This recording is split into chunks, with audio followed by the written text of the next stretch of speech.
বাংলাদেশ নিয়ে এবার বিধানসভায় আপত্তিকর মন্তব্য মমতার। বিদেশি কূটনীতিকদের কাছে প্রকৃত চিত্র তুলে ধরা হচ্ছে রাষ্ট্রীয় অতিথি ভবন পদ্মায়। আগামী মার্চে শুরু হচ্ছে বাড়ি বাড়ি গিয়ে ভোটার তালিকা হালনাগাদের কাজ। পূর্ণাঙ্গ ও শুদ্ধ তালিকায় ভোট আয়োজনে বদ্ধপরিকর ইসি। 17 লক্ষ ডেটা আমাদের হাতে আছে, যেটা 1 জানুয়ারি 2025-এ আমরা সন্নিবেশ করব এবং তারা নতুন ভোটার হিসেবে তালিকাভুক্ত হবেন। আওয়ামী লীগের উন্নয়নের তথ্য আর বাস্তবতায় অনেক ফারাক পেয়েছে শ্বেতপত্র কমিটি। বাজেটের আগে সরকারকে কৌশল স্পষ্ট করার পরামর্শ। যে 3টি নির্বাচন হয়েছে, এই 3টি নির্বাচন এটা বিষবৃক্ষ সৃষ্টি করেছে এই চোরতন্ত্রে। 21শে আগস্টের মামলা পুনঃতদন্তের আবেদন হলে সহযোগিতা করবে বিএনপি। আরও 4 মামলায় ন্যায় বিচার পেলে দেশে ফিরবেন তারেক রহমান। বিধানসভায় বাংলাদেশ নিয়ে খুবই আপত্তিকর মন্তব্য করেছেন পশ্চিমবঙ্গের মুখ্যমন্ত্রী মমতা ব্যানার্জি। তিনি বাংলাদেশের শান্তিরক্ষী বাহিনী পাঠাতে জাতিসংঘের সাথে আলোচনার জন্য দিল্লির প্রতি আহ্বান জানিয়েছেন। সোমবার বিধানসভায় দেয়া ভাষণে মমতা বাংলাদেশের সংখ্যালঘু নির্যাতনের অভিযোগ তোলেন। বলেন, এই ইস্যুতে এখনও কার্যকর কোনো ব্যবস্থা নেয়নি মোদি প্রশাসন। সোমবার বিধানসভার শীতকালীন অধিবেশনে ছিল প্রশ্নোত্তর পর্ব। সেখানে বিধানসভা সদস্যদের বিভিন্ন প্রশ্নের জবাব দেন মুখ্যমন্ত্রী মমতা ব্যানার্জি। অধিবেশনের শুরু থেকেই বাংলাদেশ ইস্যুতে তৃণমূল প্রধানের অবস্থান তুলে ধরার দাবি ওঠে বিরোধী দল বিজেপির তরফ থেকে। তারই প্রেক্ষিতে মমতা অভিযোগ করেন, বাংলাদেশে চলছে ধর্মের ভিত্তিতে সহিংসতা। এই ইস্যুতে বিজেপি সরকার কার্যকর ব্যবস্থা নিচ্ছে না বলেও কেন্দ্রের প্রতি ক্ষোভ ঝাড়েন তিনি। আমরা এক্সটার্নাল অ্যাফেয়ার্সের ব্যাপারে সেন্ট্রাল গভর্নমেন্টের পথ চলে, আমরা সেই পথটাকে আমাদের পথ করে মেনে নিই। কিন্তু গত 10 দিন ধরে আমি দেখছি government of India is totally কিকমম, একদম করে আছে। বাংলাদেশ ইস্যুতে পশ্চিমবঙ্গ ইসকন প্রধানের সাথে আলোচনা করেছেন বলে জানান মমতা। এই ইস্যুতে জাতিসংঘের শান্তিরক্ষী পাঠাতে মোদির হস্তক্ষেপও কামনা করেন রাজ্যের মুখ্যমন্ত্রী। Government of India can take up the matter with the United Nations so that they can send the peacekeeping force in Bangladesh and they can rescue all people from Bangladesh. এটা আমার সাবমিশন থাকলো।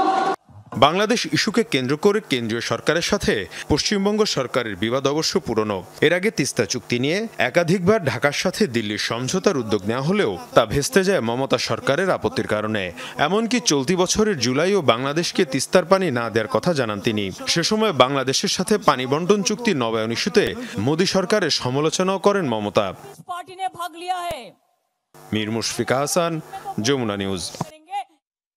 বাংলাদেশের সংখ্যালঘুদের সার্বিক অবস্থা নিয়ে কূটনীতিকদের brief করেছে পররাষ্ট্র মন্ত্রণালয়। রাষ্ট্রীয় অতিথি ভবন পদ্মায় সেই ব্রিফ শেষে সংবাদ সম্মেলনে বক্তব্য রাখছেন পররাষ্ট্র উপদেষ্টা তৌহিদ হোসেন।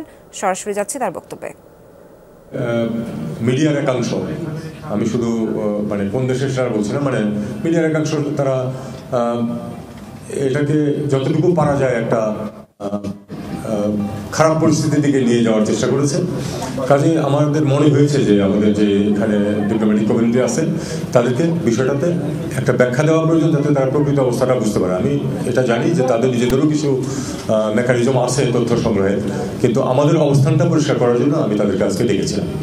একটু শর্ট নোটিসে গতকাল জাস্ট বলা হয়েছে, আজকে তারা এসেছিলেন, মোটামুটি প্রায় সবাই এসেছিলেন। সেখানে আমরা আমাদের অবস্থানটাকে ব্যাখ্যা করেছি। আমরা বলেছি যে আমাদের, আমি খুব সংক্ষেপে বলছি, তারপরে আপনাদের কিছু প্রশ্ন উত্তর দেবো আমি। আমরা বলেছি যে আমাদের এই সাম্প্রদায়িক সম্প্রীতি হচ্ছে আমাদের সমাজের অংশ এবং সরকার এটা বজায় রাখতে দৃঢ় প্রতিজ্ঞ। কোনো মানুষ তার ধর্মীয় বা সাম্প্রদায়িক পরিচয়ের কারণে নিগৃহীত হবে না, এটা আমরা অবশ্যই নিশ্চিত করব। এবং আমরা এটাও বলেছি যে যে সরকার আছে তারা এক্ষেত্রে উল্লেখযোগ্য সাফল্য দেখিয়েছে গত প্রায় 4 মাস সময় যেটা পার হয়ে গেছে এর মধ্যে। কারণ মেজর কোনো, যদিও মাল মশলা ছিল অনেক বেশি গণ্ডগোল হওয়ার মতো, কিন্তু সেটাকে কিন্তু আমরা নিয়ন্ত্রণে রাখতে পেরেছি সবার সহযোগিতায়। রাজনীতিবিদরা সহ, ছাত্ররা, রাজনীতিবিদরা সবাই মিলে কিন্তু একটা আমরা পরিস্থিতি বজায় রাখতে পেরেছি, যেটা সৌহার্দ্যপূর্ণ। বিশেষ করে একটা এত বড়, তার পরপরই এত বড় একটা অনুষ্ঠান ছিল দুর্গাপূজা, সেটা পার হয়েছে অত্যন্ত শান্তিপূর্ণভাবে। এবং শান্তিপূর্ণভাবে এবং কোনো ধরনের কোনো মিসঅ্যাপ ছাড়া। একটা দুটো স্ট্রে ঘটনা এখানে ওখানে ঘটে নাই, এটা কিন্তু যেটা আমরা বলি যে ঘটে নাই তাহলে তোর সাথে সত্য বলা হবে না, ঘটেছে দু একটা ঘটনা, কিন্তু দু একটা ঘটনা প্রতি বছরেই দু একটা ঘটনা ঘটে, সেটা এই সরকার হোক বা অন্য কোনো সরকার হোক ঘটে। ব্যাপারটা হলো যে সেটাকে নিয়ন্ত্রণে নেওয়া এবং যারা এই ধরনের কার্যকলাপে লিপ্ত হয় তাদেরকে তাদের জন্য শাস্তি বিধানের ব্যবস্থা করা, তাদেরকে আইনের আওতায় আনা, এটাই হলো লক্ষ্য। এবং সেটা এই সরকার অত্যন্ত ডিলিজেন্সের সাথে সেটা পালন করেছে। আমি মোটামুটি এই লাইনে তাদেরকে ব্রিফ করেছি এবং আমি বলেছি যে মানে এটাকে ফ্লেয়ার আপ করে দেওয়ার এবং একটা বাংলাদেশ খুব একটা সাম্প্রদায়িক খারাপ অবস্থার ভিতর দিয়ে যাচ্ছে এরকম একটা পরিস্থিতি সৃষ্টির অভ্যন্তরীণ এবং দেশের বাইরে প্রচেষ্টা আছে। আমরা সেই প্রচেষ্টা যাতে সফল না হয় সেই চেষ্টা করছি।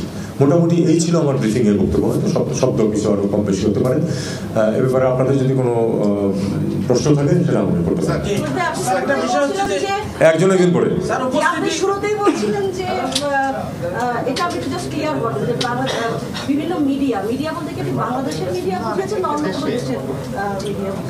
না, আমি এ ব্যাপারে খুব স্পষ্ট, প্রধানত ভারতের মিডিয়া, কিন্তু এর বাইরেও অনেক মিডিয়াতে কিন্তু এই ভারতীয়দেরকে যে ভারতীয় মিডিয়ার যে বক্তব্য সেটাকে ধরে কিন্তু আবার অনেকে অন্যান্য মিডিয়াতেও সেটা মাননীয় উপদেষ্টা প্রশ্ন হচ্ছে কেন শুধু ভারতের মিডিয়াকে দোষছেন? কেন ভারত নামক যে রাষ্ট্র তাদের রাজনীতিবিদ, আজকে মমতা ব্যানার্জিও বিবৃতি দিয়েছেন, বলেছেন যে জাতিসংঘ শান্তিরক্ষী মিশন যেন বাংলাদেশে আসবে। ফলে এটা কি আমরা কূটনৈতিক কারণে বলছি না, কেবল মিডিয়ার উপরে দোষ চাপাচ্ছি, নাকি ভারতের রাষ্ট্র, তাদের সরকার, তাদের রাজনীতিবিদ তাদেরকেও কি আপনারা কোনো বার্তা দিতে চান কিনা? দেখুন, আমরা যে বার্তাটা দিতে চাই সেটা হলো যে এই সরকার কোনো ধরনের কোনো সাম্প্রদায়িক যে কার্যকলাপ সেটাকে বরদাস্ত করবে না, এবং সেটা হিন্দু বলে কথা নয়, মুসলিম বলে কথা নয়, আমরা সবাইকে সমান চোখে দেখব এবং এই মেসেজটা আমরা সবাইকে দিতে চাই, পার্টিকুলার কোনো একটা অংশকে না, সবাইকে এই মেসেজটা দিতে চেয়েছি। এবং এটাও আমরা বলেছি যে এ ব্যাপারে আইন তার গতিতে চলবে এবং সেখানে যদি কেউ বিশৃঙ্খলা সৃষ্টির চেষ্টা করে অবশ্যই সেটাকে শক্ত হাতে দমন করা হবে। এই মেসেজটা সবার কাছে গেছে। এখন আপনি যেটা বলছেন যে পার্টিকুলার কাউকে, এটা আমরা যখন সরকারি পর্যায়ে যখন কোনো রিয়াকশন আমরা দেখি আমরা সেটা প্রতিবাদ করি সরকারিভাবেই, সেটাই। আর বাকিটুকু আমরা ইন জেনারেল টার্মসে আজকে কথাবার্তা বলেছি। আমরা তো কোনো কাউকে দোষারোপ করার জন্য আসে, আমরা শুধু আমাদের অবস্থাটাকে শক্তভাবে উল্লেখ করার জন্য এসেছি। একজন ভারতের পক্ষ থেকে এই ব্রিফিং কেউ উপস্থিত ছিল কিনা, আর দ্বিতীয় প্রশ্ন হচ্ছে বাংলাদেশ ভারত সম্পর্ক কোনো একটি দল কিংবা ব্যক্তি কেন্দ্রিক নয়, বরং মানুষ এটা ভারতের পক্ষ থেকে দাবি করা হয়, সেটাও কি আপনাদের ব্রিফিং এ এসছে কিনা যে ভারত মানে ব্লাইন্ড হয়ে গেছে? না, আজকের ব্রিফিংয়ে নিঃসন্দেহে ভারতকে নিয়ে আমি কিছু বলিনি ওইভাবে। আমি মিডিয়ার সম্বন্ধে বলেছি এবং ভারতীয় দূতাবাসের প্রতিনিধি ছিল। মাননীয় উপদেষ্টা এদিকে আজকে তো মিডিয়া নিয়ে কথা হচ্ছে, পাশাপাশি আমরা যেটা দেখেছি জেনেভা হিউম্যান রাইটস কাউন্সিলের যে আলোচনা, সেখানেও কিন্তু এই যে ইন্ডিয়ান মিডিয়া বা অন্যান্য মিডিয়াতে যে জিনিসগুলো আসছে তার একটা রিফ্লেকশন দেখি। আবার all party parliamentary group for Commonwealth, সেখানেও এক ধরনের রিপোর্টে এটা আছে এবং দেখা যাচ্ছে সর্ট অফ মিডিয়ার উপর বেস করে এক ধরনের এলিগেশন বা এক ধরনের কোটেশন, এই বিষয়গুলো কি আজকে আপনারা তুলেছিলেন? ইউরোপ সহ স্পেসিফিক্যালি এই বিষয়টা আমরা তুলিনি, এই বিষয়টা আমরা সংশ্লিষ্ট দেশের সাথে তুলব, কারণ অল পার্টি পার্লামেন্টারি গ্রুপ যেটা তো ব্রিটেনের, আমি তো অন্য সেটা বলে লাভ নেই, ব্রিটেনের সাথে আমরা এই ইস্যুটা তুলব। আপনারা দেখেছেন যে অত্যন্ত একপেশে একটা রিপোর্ট তারা দিয়েছে, মানে 4টা নির্বাচনকে মোটামুটি তারা এক পর্যায়ে তুলেছে, 3বার পুনর্নির্বাচিত হয়েছে। সেই নির্বাচনটা কি মানের হয়েছে সেটা একটি শব্দ সেখানে নেই। 1500 ছেলে মেয়েকে হত্যা করা হয়েছে, একটা শব্দ উল্লেখ নেই সেখানে এখানে। এবং সবচেয়ে বড় কথা, আমাদের দূতাবাসকে জানানো পর্যন্ত হয়নি যারা এই কাজটা করছে। একটা কথা এখানে প্রণিধানযোগ্য, সেটা আমি যেটুকু খোঁজ দিয়ে দেখেছি সেটা হলো যে ওখানে পূর্ববর্তী যে দল ক্ষমতায় ছিল তাদের আসলে লোকজনের সংখ্যা বেশি, ইনক্লুডিং পার্লামেন্টের উপরে তাদের ইনফ্লুয়েন্স একটু বেশি, এতে কোনো সন্দেহ নেই। মানে ইয়ার মধ্যে ওখানে যে কমিউনিটি আছে তার মধ্যে আছে সব দলেরই, কিন্তু তাদের একটু শক্তি বেশি, কাজে তার সেটা ইনফ্লুয়েন্স করতে পেরেছে। প্লাস এটা ভুলে গেলে চলবে না যে এটা কিন্তু একটা গ্লোবাল ক্যাম্পেইন চলছে, কিন্তু গ্লোবাল ক্যাম্পেইন চলছে, গ্লোবের সবাই যে পার্টিসিপেট করছে তা না, কিন্তু গ্লোবাল ক্যাম্পেইনটা চলছে কিন্তু একটা বিশেষ গোষ্ঠীর তারা চেষ্টা করতেছে, সবখানে তারা হিট করার চেষ্টা করছে। সেটা আমাদের তাদের রিচ বেশি, এটা কোনো সন্দেহ। হ্যাঁ, গ্লোবালি যে করা হচ্ছে এটা আমরা আমাদের এটা বলেছি আমরা, এবং এটা আমাদেরকে মেনে নিতে হবে যে তাদের যারা এটা করছে তাদের রিচ আমাদের তুলনায় বেশি, আমাদেরকে তাদেরকে মোকাবেলা করতে হবে। ভোটার তালিকায় যোগ হতে যাচ্ছে 17 লাখ নতুন ভোটার। আগামী মার্চে তালিকা প্রকাশের পর বাড়ি বাড়ি গিয়ে ভোটার তালিকা হালনাগাদ কার্যক্রম শুরু হবে বলে জানিয়েছে নবগঠিত নির্বাচন কমিশন। শুদ্ধ ও পূর্ণাঙ্গ তালিকা প্রকাশ কমিশনের উদ্দেশ্য বলে জানিয়েছেন নির্বাচন কমিশনার আবুল ফজল সানাউল্লাহ। নতুন ভোটার হিসেবে যুক্ত হওয়ার জন্য 17 লাখ নাগরিকের তথ্য আছে কমিশনের কাছে। তারা ভোটার তালিকায় যুক্ত হবেন 2 মার্চ। তবে পরিসংখ্যান বলে 45 লাখের মতো নাগরিকের নতুন ভোটার হিসেবে যুক্ত হওয়ার কথা। সেই হিসেবে 27-28 লাখ এখনও নিবন্ধনের বাইরে। নির্বাচন কমিশন ভবনে নবগঠিত কমিশনের প্রথম সভায় আলোচনা হয় এই নিয়ে। আরও আলোচ্য ছিল সীমানা নির্ধারণ ও 4 জন নির্বাচন কমিশনারের নেতৃত্বে 4টি কমিটি গঠন। বৈঠক চলে প্রায় 2.5 ঘন্টা। এরপর ব্রিফ করেন নির্বাচন কমিশনার আবুল ফজল সানাউল্লাহ। তালিকার বাইরে থাকা ভোটারদের বিষয়ে কথা বলেন তিনি। আমাদের উদ্দেশ্য হচ্ছে একটা শুদ্ধ এবং পূর্ণাঙ্গ তালিকা, যেখানে সঠিকতা যেন 100% আমরা নিশ্চিত করতে পারি। আর পাশাপাশি যারা প্রাপ্তবয়স্ক 1 জানুয়ারি 2025 এবং পরবর্তীতে 1 জানুয়ারি 2026-এ যারা ভোটার হওয়ার যোগ্য, তারা কেউ যেন বাদ না পড়েন। এ লক্ষ্যেই 2026-এর ভোটার তালিকা হালনাগাদ কার্যক্রম শুরুর কথা জানান নির্বাচন কমিশনার। বাদ পড়া ভোটাররা ছাড়াও আমরা 2025 সালে যারা ভোটার হবেন, অর্থাৎ 2026 সালের 1 জানুয়ারি পর্যন্ত যারা ভোটার হবেন, তাদের তথ্য আমরা বাড়ি বাড়ি গিয়ে সংগ্রহ করব। যখনই আমাদের কোনো একটা নির্বাচন সামনে আসবে, আমাদের চেষ্টা থাকবে সবসময় যে তফসিল ঘোষণার আগ পর্যন্ত একটা আপনার সম্মুখ সময় পর্যন্ত যেন যদি বিশেষ কোনো অর্ডিন্যান্স জারি করে হোক, সবাইকে যেন আমরা যারা ভোট দেওয়ার যোগ্য তাদের সবাইকে যেন তালিকাভুক্ত করতে পারি। বৈঠকে কমিশনের কার্যক্রম সম্পন্ন করতে 4 কমিশনের নেতৃত্বে 4টি কমিটি গঠন করা হয়েছে। সীমানা নির্ধারণ সংক্রান্ত আপত্তিগুলো নির্ধারিত কমিটিতে পাঠানোর কথা জানায় কমিশন। পরবর্তীতে আমরা এটা নিয়ে আলোচনা করব। Lovely Bithi, Jamuna News, Dhaka. অর্থনীতির জন্য আগামী 6 মাস খুব কঠিন, তাই পরবর্তী বাজেট আসার আগে সরকারকে কৌশল স্পষ্ট করার তাগিদ দিয়েছে অর্থনৈতিক শ্বেতপত্র প্রণয়ন কমিটি। গতকাল প্রধান উপদেষ্টার কাছে রিপোর্ট জমার পর আজ আনুষ্ঠানিক সংবাদ সম্মেলন করেন সদস্যরা। কমিটির প্রধান ডক্টর দেবপ্রিয় ভট্টাচার্যের অভিযোগ, বিগত সরকারের সময়ে চামচা পুঁজিবাদ থেকে চোরতন্ত্রে পরিণত হয়েছিল পুরো কাঠামো। প্রবাদে বলে কাজীর গরু কিতাবে আছে গোয়ালে নেই। বিগত সরকারের উন্নয়ন দর্শনকে অনেকটা এভাবেই বর্ণনা করেছে অর্থনৈতিক শ্বেতপত্র প্রণয়ন কমিটি। অর্থাৎ শেখ হাসিনার প্রশাসন দেশের যতটা অগ্রগতির দাবি করেছে, তথ্য উপাত্তে তার প্রমাণ মেলেনি। উল্টো গত 1.5 দশকে প্রতি বছর গড়ে বিদেশে পাচার হয়েছে 2 লাখ কোটি টাকা, ফাটল ধরেছে ব্যাংকিং খাতে। অর্থনীতির এমন পোস্টমর্টেম কিভাবে হলো, মঙ্গলবার সংবাদ সম্মেলনে তার ব্যাখ্যা দিলেন শ্বেতপত্র প্রণয়ন কমিটির সদস্যরা। তাদের পর্যবেক্ষণ, দেশের 85% সম্পদ চলে গেছে মাত্র 10% মানুষের নিয়ন্ত্রণে। দাবি করে যে 1 কোটির উপরে 3 নাম্বার আছে, এটি কিন্তু কিউমুলেটিভ নাম্বার। এটি কিন্তু আসলে এখনকার এক্সিস্টিং ইফেক্টিভ বা অ্যাক্টিভ 3 নাম্বার সেটি না।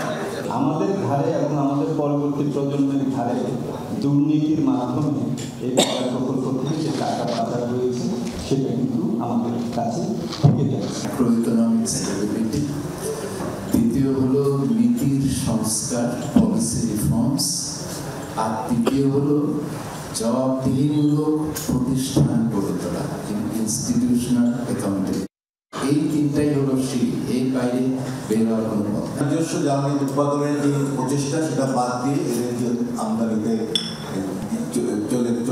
চলে যাওয়া হয়েছে, অর্থাৎ পলিসি করেই দুর্নীতির পথ সুগম করা হয়েছে। ডক্টর দেবপ্রিয় বলেন, সংকটের শুরু 2018 সালে নির্বাচন থেকে, এরপরই হারিয়ে গেছে প্রশাসনের জবাবদিহিতা। 3টি নির্বাচন এটা বিষবৃক্ষ সৃষ্টি করেছে এই চোরতন্ত্রের, এবং এর ভিতর দিয়ে আমার দেশের ভিতরে যে মৌলিক গণতান্ত্রিক অধিকারগুলো ছিল, যে জবাবদিহিতার জায়গা ছিল, সেই জায়গাগুলো নিশ্চিহ্ন হয়ে গেছে, এবং সেটার ভিতর দিয়ে স্থানীয় সরকারকে দুর্বল করা হয়েছে এবং সামাজিক শক্তিকে দুর্বল করা হয়েছে। আমার একটা প্রশ্ন হলো, আমরা যখন জানানো হয় এত জটিলতার পরও উন্নয়নশীল দেশ হবার দৌড়ে পিছিয়ে পড়েনি বাংলাদেশ। যে সমস্ত মাপকাঠিগুলো আছে মাপকাঠির উপরে তিনটেতেই বাংলাদেশ উপরে আছে, জাতীয় আয়, মানব সম্পদ এবং ভঙ্গুরতার সূচক, এই তিনটেতেই এখনো উপরে আছে। সেহেতু এই মুহূর্তে আপনাকে আমাদের এলডিসি থেকে উত্তরণকে স্থগিত করার কোনো কারণ আমরা দেখি না। অন্তর্বর্তী সরকারকে অর্থনীতি নিয়ে আরো সাবধান হবার পরামর্শ দেন ডক্টর দেবপ্রিয় ভট্টাচার্য।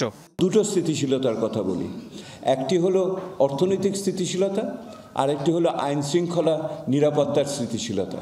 যদি নিরাপত্তা না থাকে, যদি একই রকমভাবে জিনিসপত্রের দাম নিয়ন্ত্রণে না থাকে, তাহলে ওই যে দীর্ঘমেয়াদী সংস্কারের কথা বলছি এইটা বিপদসংকুল হয়ে যাবে।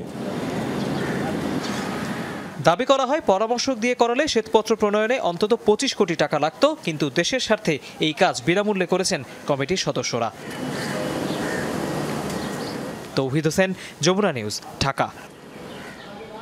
চট্টগ্রামে আইনজীবী সাইফুল হত্যা মামলায় আটক 9 জনকে গ্রেফতার দেখাতে আদালতে তোলা হবে। বিষয়ে আরো জানাতে চট্টগ্রাম থেকে যুক্ত হচ্ছেন সহকর্মী মামুনুর রশিদ। অভি 9 জনকে কি আদালতে তোলা হয়েছে ইতোমধ্যে, আর পুলিশ কি আবেদন করবে সে সম্পর্কে কোনো তথ্য পেয়েছেন কিনা?